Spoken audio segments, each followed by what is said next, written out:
dia, meus amados irmãos, queridos ouvintes. Essa manhã de sábado, dia 28 do 6, fazer uma palavra de Deus para o coração de vocês e a meditação de todos os ouvintes. Peço a atenção de todos que irão ver esse vídeo e peço a vocês que mentalizem na palavra e naquelas palavras também que eu irei dizer aqui, que são minhas assim, diante do conhecimento, o que Deus me deu de conhecimento dentro da palavra, que é a verdade.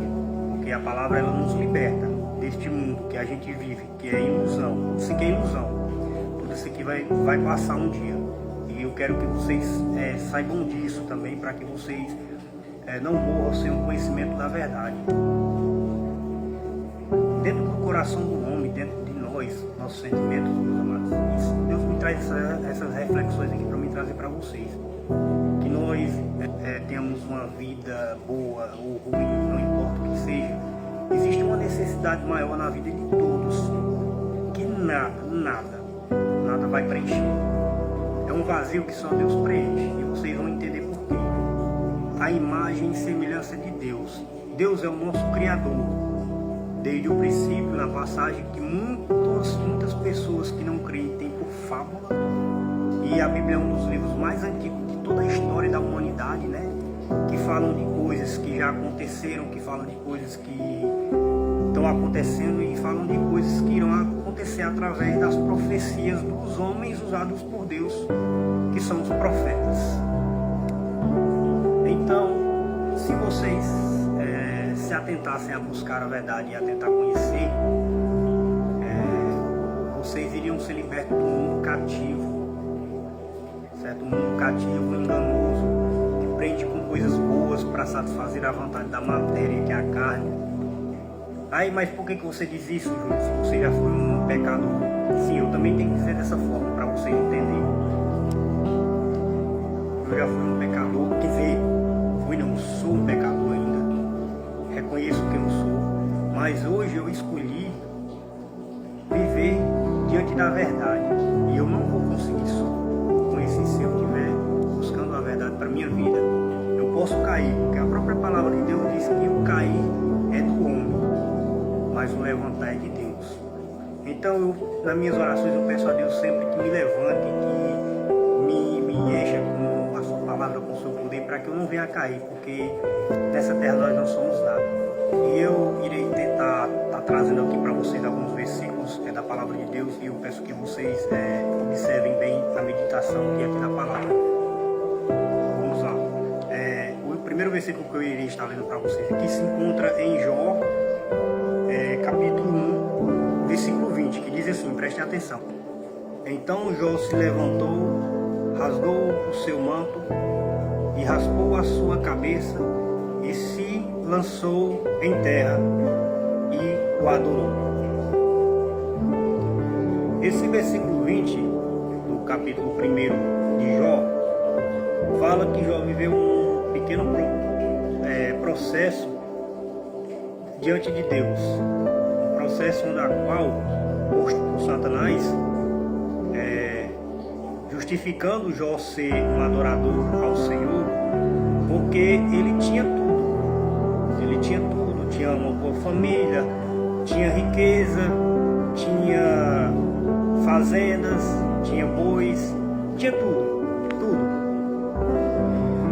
Mas o que Satanás queria de Jó, queria testar a Jó diante de Deus, e Deus sabendo quem Jó era, Deus tirou tudo, que não foi o próprio Satanás quem tirou, porque Satanás não poderia tocar em Jó, somente o Senhor, como a palavra diz aqui, se vocês lerem, vocês vão ver. Então, Satanás tinha o objetivo de provar a Deus que Jó não era verdadeiramente um adorador e fiel diante do Senhor. Mas Jó, perdendo tudo que ele tinha, ele se lançou e adorou ao Senhor. Por quê, meus amados? Porque Jó entendia que ele não era nada e que ele não tinha nada. Vamos se atentar aqui ao versículo 21 do capítulo 1, para vocês entenderem melhor. Que diz assim, e disse: Nu saí do ventre da minha mãe, e nu tornarei para lá. O Senhor deu e o Senhor o tomou. Bendito seja o nome do Senhor. 22. Então tudo isso Jó não pecou nem atribuiu a Deus falta alguma. Pois é, meus amados, como nós podemos ver aqui, e amados ouvintes, que Deus conhecia o coração de Jó, e Deus sabia que Jó, sendo exemplo para muitos, nós precisamos entender que nós temos que reconhecer a Deus como nosso único e suficiente Salvador das nossas vidas. O objetivo de Satanás, assim como ele fez com Jó, é nos contrariar, é nos matar, é nos iludir, nos fazer falsas acusações e destruir a nossa vida. Mas quando a gente se apega com Deus, quando a gente entrega a nossa vida diante de Deus de todo o coração, assim como Jó fez, a gente vai entender e perceber que por mais que a gente tenha tudo, se a gente não tiver a Deus, a gente não tem nada. Mas muitas pessoas entendem isso. Muitas pessoas entendem isso, mas as pessoas só entendem que Deus é tudo. Mas as pessoas não fazem a vontade de Deus. As pessoas não procuram entender a Deus e o que Deus quer.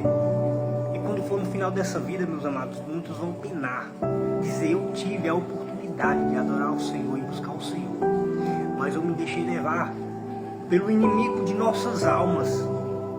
E o inimigo de nossas almas, meus amados, eles estão carregando muitos para o inferno. Inferno esses que as pessoas não acreditam. Muitos ainda acreditam que o inferno é aqui na terra, mas se enganam, porque inferno, ele não é dividido entre coisas boas e coisas ruins. O inferno vai ser um tormento. É Deus, quando ele se permitiu tirar tudo de Jó, foi para provar a Satanás que Jó era íntegro e reto diante do Senhor, e que Jó, ele iria adorar somente a Deus, porque Jó reconhecia que ele necessitava de Deus. Nós somos criados, como eu já falei, se eu não tiver falado eu vou falar aqui, imagem e semelhança do Senhor. Meus amados, nós temos que entregar tudo aquilo que nos deu. Deus, ele é dono da vida, o ar que a gente respira, a nossa família, tudo que a gente tem é Deus que dá. Se você não reconhece isso, é porque você não conhece a Deus.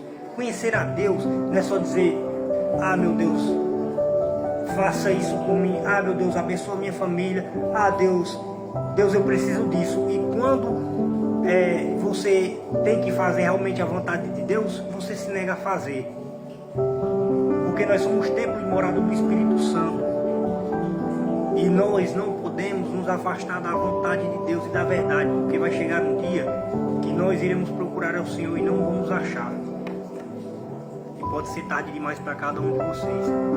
Então precisamos reconhecer quem nós somos diante do Senhor.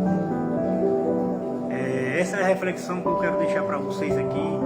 Eu peço que vocês abram os seus olhos, que vocês não abandonem a verdade, e que Deus possa abençoar a vida de cada um, em nome do Senhor Jesus.